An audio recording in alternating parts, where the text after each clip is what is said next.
XY grid, otherwise known as Cartesian coordinates.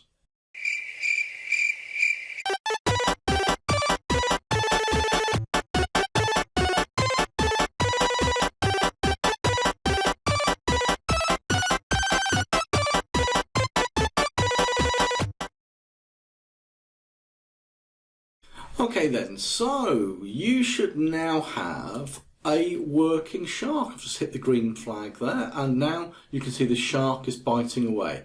You might have different timings to me. I've gone for 0.3 seconds there, but it doesn't matter what you have. As long as you've got a shark that's biting away and he's never going to stop because it's in a forever loop, then that's all good.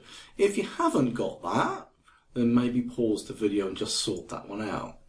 Now the thing is, in the game, eventually we have lots of fish sort of coming in left and right and swimming around, but we don't want a shark that's that big. It's too big for the game, so I'm just going to stop it. I'm going to give you one little thing that you can include.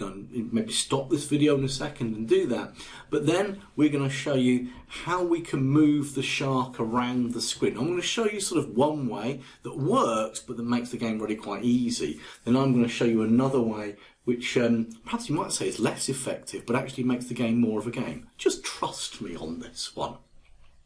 So first of all, how do I make the shark smaller?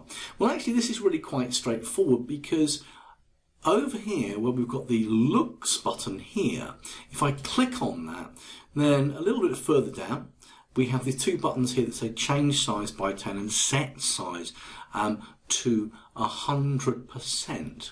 Now I've always found over the years that kids kind of get a little bit confused about which one to use. But the one we want is this set size to 100%, and I'm just going to glue that in there. So when the green flag is clicked, before the shark starts even doing any biting forever, we're going to change his size. Now if I press the green flag, nothing happens because he's at 100% of the size. But if I were to change this to say a 50, and then I go back and press the green flag, now he's a reasonable size for the game. Now I know where this game's going to go. Personally, I still think he's a bit on the big side for where this game is going to end up. So I'm going to change that, and I should stop it first. And I'm going to change that to a 30. And I'm going to press play. Now my shark, even though it's quite a small shark, we're going to have even smaller fish, don't worry. So here's the thing. We now want to make the shark, this task is all about controlling the shark.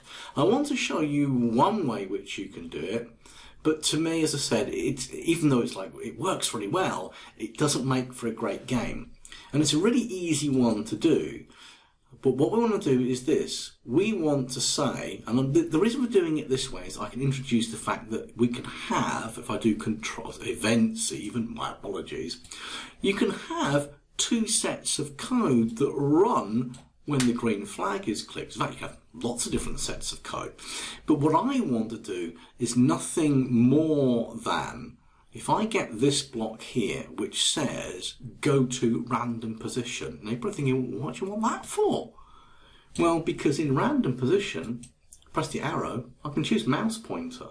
And now you're thinking, oh, the mouse pointer is the cursor, so if I do this and press the green flag, Sharky's going up there because he tried to go to the mouse pointer and he's biting away. But now he's not following that mouse pointer because it only does it once.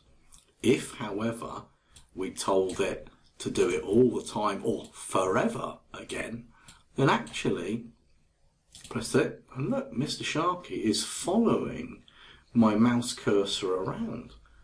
Now, actually, that's quite cool, and in many games that's a useful tool, but for this game it's